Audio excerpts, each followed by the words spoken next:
How's it going, you sexy beasts? It's another fantastic Friday with us winding down the week with your favorite series on YouTube, I hope, the Fan-Picked Friday Challenge. This is the series where you, in all your infinite glory, can suggest weapons, loadouts, classes, attachments, or whatever else you can imagine and see if I'm able to kill a single player with it. Last week's episode was the YOLO Biatch by Will Franzoni, which featured the new conglomerate's GD7F carbine. If you wish to make a suggestion for next week's episode, go ahead and leave a comment in the section below, and I'll pick one of the most top voted comments to use in next week's episode of the Fan-Picked Friday Challenge. So this episode, we're back to our very awkwardly comfortable spandex, repping the loud and proud Vanu Sovereignty, and I was terrible at it. This week's challenge comes from Steve V, which he calls it the Disco Elemental. He states the Vanu Sovereignty's Disco Elementals are the most visible part of any assault force, due in no small part to their choice of weapon and weapon attachments. Their tactics are ultimately quite simple. Find an elevated line of sight on the enemy, two more is easily flush them out of their hiding spots, always turn on your overshields as you start firing, and remember that mag suits are hilariously bad at dealing with sustained Lasher fire. Primary is the Lasher X2 with a 2x reflex and Darklight flashlight. Secondary is the Manticore SX40 with the Darklight flashlight. Utility, use restoration kits, resist shield ability, and advanced shield capacitor for the suit slot, and I ran with the fragmentation grenade. Thank you so very much for this very unique setup, Steve V, and to be honest, I have never used the Lasher outside of the beta over a year ago since it left a bad taste in my mouth, and I've just avoided it entirely. I'm kind of rather thankful for that. Anyway, some numbers for the Lasher. It's a heavy weapon unique to the Vanu Sovereignty, just like how the Terran Republic could get the mini chain gun with an awful model, and the new conglomerate get the burst fire jackhammer. The Lasher deals 155 direct damage with its projectiles and another 75 splash damage, which allows for a potential 230 damage per shot, or a 5-hit kill.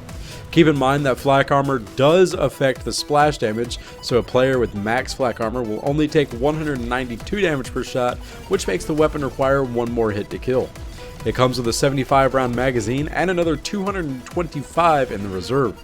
Short reload speed is 4.2 seconds and the long reload speed is 5.2 seconds. The rate of fire is a snail's pace of 333 rounds per minute, and the projectile velocity is an absolutely pathetic 100 meters per second. This is the slowest fired projectile in the game, excluding rocket launchers, meaning even if the target is standing still, you'll more than likely even have to lead your shots. It's that bad.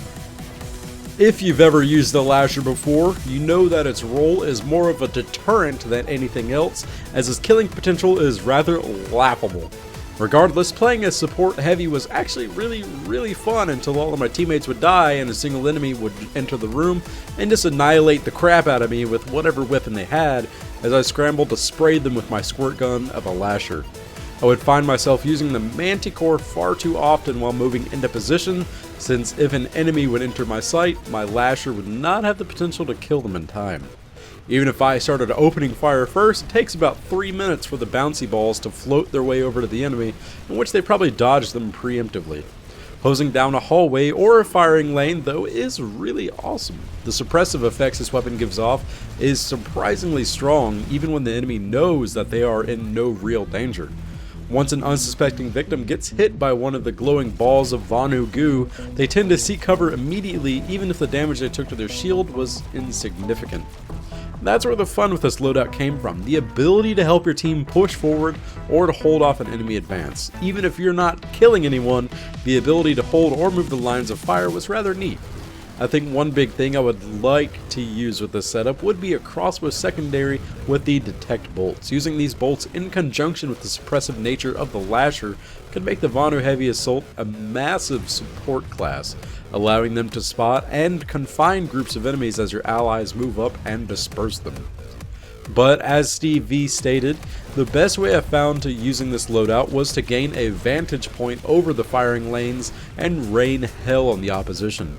The one major downside to being a Disco Elemental is because everyone and their blind brother can see you. The moment you start shooting, you're popping up on the minimap, and anyone can see those beautiful green balls travel peacefully through the air.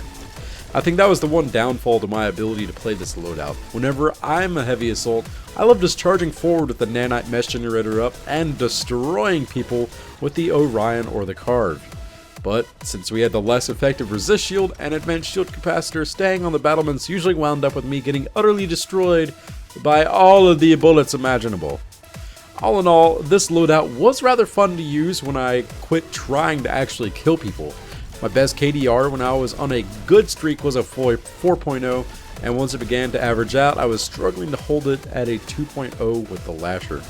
Maybe I'm just awful with it, and other people can make it work, but I'm scared to ever pick it back up. The SVA-88 is far too pretty for me to use anything else. So there you have it, you sexy beast. The Disco Elemental Loadout by Steve V, featuring the Lasher X2 heavy weapon available to the Vanu Sovereignty. Thank you so very much for your loadout, Mr. Steve. If you guys liked this week's episode, go ahead and give it a base cannon thumbs up. If you have an idea for next week's episode, go ahead and leave a comment in that section below. Make sure to include every part of a soldier's loadout, and I'll choose one of the most upvoted comments for next week's Fan Picked Friday Challenge. Thank you all so very much for watching, and if you'd like to see more videos like these, then go ahead and subscribe. It's got the disco fever.